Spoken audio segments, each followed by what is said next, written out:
Rey, Finn, Poe, and the surviving members of the Resistance take on the First Order one last time. With the power and knowledge of generations behind them, the final battle commences. Well, I gotta tell you, it's a good time to be a Star Wars fan.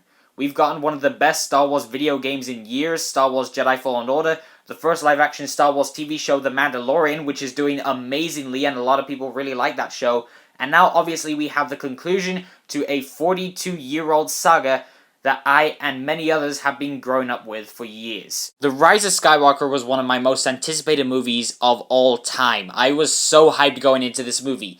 This may or may not be considered an unpopular opinion, judging by the numerous times I've been condemned to hell just for saying this, but I've actually really enjoyed the recent Star Wars movies, but some of them are definitely better than others. I did get pretty excited when I heard that J.J. Abrams was brought back to direct this one, although I was curious and cautiously optimistic to see what he was going to do with this one. Now, I'll admit, I still love The Last Jedi, but a lot of people didn't, and to say that movie pissed people off is really putting it lightly. So I was curious to see if they were just going to work off what Rian Johnson set up in The Last Jedi and build on it, or if they were going to try and find a way to undo what he did. But overall, I was just curious to see how this movie was going to conclude the Skywalker saga as a whole. I'm just going to come out and say it. I loved this movie. The Rise of Skywalker is one of the best cinematic experiences I have had in a long time. And yeah, I know that sounds extremely hyperbolic, but come on. I'm naturally hyperbolic. Perfect? Nah, not by a long shot, but on the whole, Star Wars The Rise of Skywalker is fracking dope. The first 20 to 30 minutes are pretty good, although they are very exposition heavy. That exposition can sometimes make those first 20 to 30 minutes drag a little bit, but after that, the movie picked up considerably, and it just got better and better from there. It also helps that this movie is very fast-paced. There is so much going on in this movie, which can be a risk, especially when the movie is moving this quickly, because sometimes when there's too much shit going on, the plot can end up becoming pretty rushed. Thankfully, for the most part, the movie balances everything together pretty well, and I don't really remember any point in a movie where I was even remotely confused. There is a shit ton of fan service in this movie, and that is something that I've noticed a lot of people criticize in today's movies. And I can buy both sides of the argument. On one hand, including huge amounts of fan service can come off as gratuitous and even pretentious. It can come off as the filmmakers literally saying, "Look, here's something familiar, please like us." On the other hand, when you're making a movie that is meant to conclude a 42-year-old saga that has legions of fans who have watched all the movies, watched all the TV shows, played all the video games, read all the books and comics, and the movie you're making is meant to be the conclusion to all of that, why wouldn't you want to please your fans? Plus, the fan service is actually incorporated really well, and the fan service that is in the movie had me grinning like a maniac and giggling like a 2-year-old. Even when it was just little background details or the insane cameos, it was just so cool to see all this stuff appear in a movie of this scale, even if it was just tiny background details, because we've had characters from the movies cross over into the TV shows, comics, and novels, and occasionally the other way around, and having all of that connect in some way to this movie makes this universe as well as the saga itself feel more connected. Although there was admittedly one thing they brought back in this movie that has been recycled a million times at this point, and each time it's been recycled, the filmmakers have attempted to put a different spin on it, but even now it just ends up feeling just as recycled as it's always felt. And it did make me think, really? We're doing this again? Again? As we all know from the trailers and posters, Palpatine returns in this movie, and I have no problem admitting that Palpatine's inclusion in this movie is pure fan service. Pure absolute fan service. That said, what they do with him with regards to his role in the movie was really unexpected, and it worked for me. I love what they did with this character from a narrative point of view.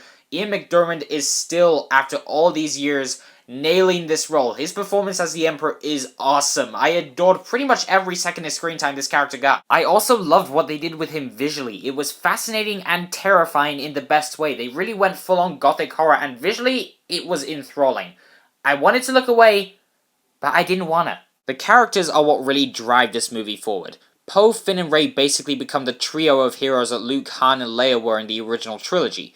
Their chemistry is really energetic, which makes their scenes together really fun and entertaining because this trio feels like a family that constantly argue and make fun of each other, but they still have a deep connection with each other that really keeps them together in more ways than one. The dialogue exchanges between Poe and Finn in particular are really entertaining. Both Oscar Isaac and John Boyega are clearly having the time of their lives with these roles, but what really sold me on these characters this time wasn't just their humor, banter, and just their screen presence in general, but it was also their bromance and that camaraderie between these two, as well as their friendship with Rey, that really sold me on these characters working together throughout the movie. The comedy is pretty great. Most of the jokes do hit, although there are moments where it does conflict with the tone. There are jokes that are placed right after or during an emotional scene, and it can downplay scenes that are meant to be emotional, therefore relieving the scene of its emotion and dramatic tension. Daisy Ridley, as always, knocked it out of the park. Her performance as Rey over the course of these 3 films has been a constant show stealer, and as expected, she stole the show. The way she conveyed the conflict in her character through her voice, facial expressions, and even her body language was just marvelous. When you look into her eyes, you can see the conflict within her, and that is just a testament to her acting ability. Rey gets a considerable amount of development in this movie compared to the last 2. While I did love her characterization in both The Force Awakens and The Last Jedi, due to how much they played on the mystery behind her origins and how she progressed as a character, in this movie we learn way more about her character in terms of backstory, and there are things that they do with this character in this movie that not everyone is going to like. That said, for me, it worked because it subverted my expectations in a way that was effective, and it actually made me look at this character in a different yet compelling way. It also surprised me because the way they explore her character in this movie felt like something they had been setting up since The Force Awakens, which when I thought about it after I left the screening, it blew my mind. Kylo Ren is my favorite character in both The Force Awakens and The Last Jedi, and pretty much everything they did with him in this movie was amazing. He is such a compelling character. I've been hooked on this character since he was first introduced in The Force Awakens, and the way this character continued to develop as the film progressed was again unexpected but truly enthralling. Kylo Ren is one of the best villains of the past decade, not just because of Adam Driver's incredible performance, but also because of how conflicted he is, how that conflict influences his actions, and how it affects him as a person. That leads me to why I've loved the dynamic between Rey and Kylo Ren. They are in some ways the antithesis of one another, and yet they are both so similar in their flaws as people. So, the Carrie Fisher scenes. That was something I was really nervous about. That must have been a really daunting task considering that all they had to work with in order to create some kind of performance was a few deleted scenes of Leia from The Force Awakens and other bits and pieces of footage, but they managed to pull it off pretty well. Admittedly, there are some shots that look a little weird because of the way Leia was inserted into them, but if you watch this movie 10 or 20 years in the future without even having any knowledge of Carrie Fisher's passing, I don't think you'd really notice beyond a couple shots that look a little off. The way they conclude Leia's story was also just beautiful and a great way to finish her arc in this franchise. The Rise of Skywalker has some of the best action sequences in the franchise. The starship battles in this movie are brutal and filled to the brim with tension and suspense, and the chase sequences in and out of space are also downright exhilarating, and that is something that director J.J. Abrams really excels at. He knows how to make a fun, fast-paced space adventure movie with great humor, witty dialogue, and obviously great action sequences, in particular the lightsaber battles. The lightsaber combat in this movie is some of my favorite in the franchise, especially a lightsaber duel that takes place on some wreckage amongst a raging ocean that gave me chills. Unsurprisingly, The Rise of Skywalker is a gorgeous movie to look at. J.J. Abrams and his director of photography Dan Mendel have made a beautiful movie that is just stunning, and because of that, the action sequences as well as the different worlds, creatures, and sets in the film practically leap off the screen.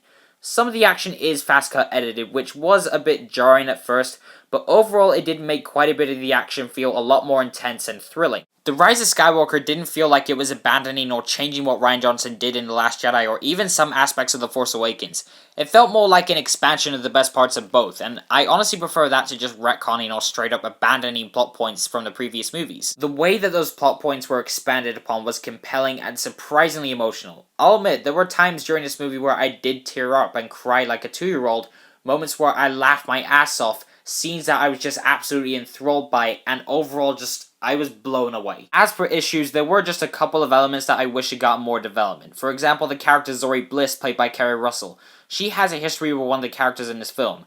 The history is mentioned briefly, but we don't get much beyond that, and unfortunately her character isn't given that much development. Another character that I wish had gotten more development was the character Jana, played very well by Naomi Aki. She was a very interesting character with an interesting backstory that I wish had gotten a little more than just one scene of development. There are some other aspects that I won't spoil here that I did take issue with, but there's a scene near the end of the movie where a character makes a tactical decision for a reason that I just did not buy. It's a small moment, but that decision impacts a portion of the final battle, but their reasoning for that decision just didn't make sense to me. Star Wars The Rise of Skywalker isn't a perfect movie. It's not flawless, but I will gladly say that I had a blast with this movie, and I absolutely loved it. For me, all the storylines, plot threads, and character arcs came full circle in an emotionally satisfying way that was both epic, hilarious, unexpected, and for quite a lot of this movie, I was grinning like a crazy person. It's sad to see the saga come to an end, and I have no idea what the future of the Star Wars franchise holds, but The Rise of Skywalker for me was an excellent conclusion to the saga that I've grown up with all my life. And I'm happy to be alive in a time where I can actually go to the cinema and see a Star Wars movie. That is just insane to me. Star Wars The Rise of Skywalker gets a 9 out of 10. So that was my review of Star Wars The Rise of Skywalker. I do hope you enjoyed this video, guys. Thank you so much as always for watching. But before you go, I would just like to ask you guys, what did you think of Star Wars The Rise of Skywalker? Did you think it was good? Did you think it was bad? Did you think it was somewhere in the middle? Please leave your thoughts down in the comments below. And until next time, I'll see you guys in the next one. Take care, and Happy New Year.